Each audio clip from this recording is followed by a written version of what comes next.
So you mentioned city, tribal, and village rugs.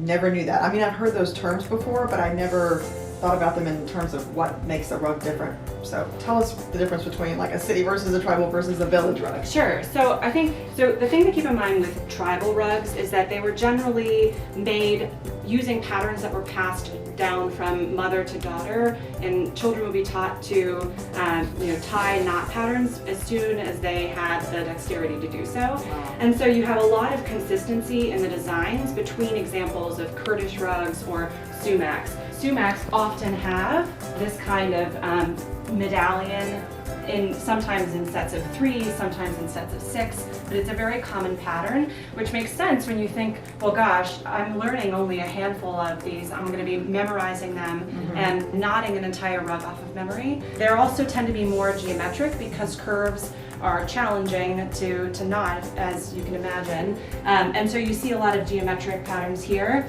I also have another example of a tribal rug. You can see again a lot of geometric pattern here, and also some symbolism of things that you might find more in your daily life. A farm, you've That's got so cool. Yeah, you got chickens, and somewhere on here we've got dogs. But again, a lot of repetition and pattern, a lot of geometric shape. It's a great example of a kind of primitive style rug that would be considered tribal. So if these are tribal, and what are these?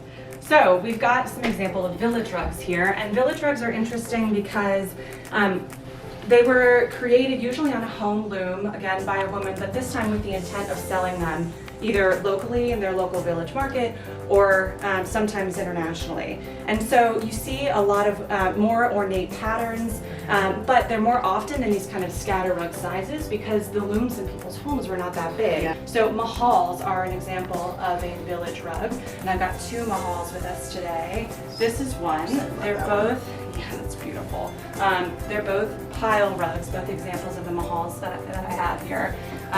And this is another one. So you can see the difference in size of pattern and motif. But what's cool, and it's a great example here, is this would be considered a scroll. It's a motif that's often in the borders of these rugs.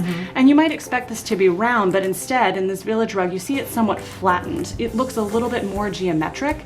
And that's because, again, curves are more difficult.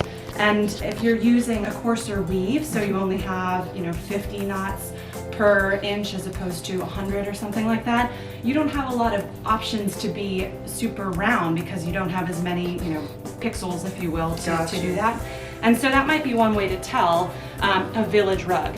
So the last type you mentioned was a city rug. Do we Yes, have one? we've got one. So here's an example of a tabriz. So as I mentioned, village rugs were made on home looms in people's homes.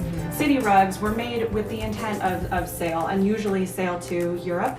And so they had a team that was specializing on the different parts of rug making. So you'd have a wool dyer who was the expert at that. You'd have an artist who was creating the overall design for the rug, and then you'd have multiple weavers who were responsible for actually knotting the artist's design. And that meant that kind of specialization means that people get really good at what they're doing. What they do, yeah.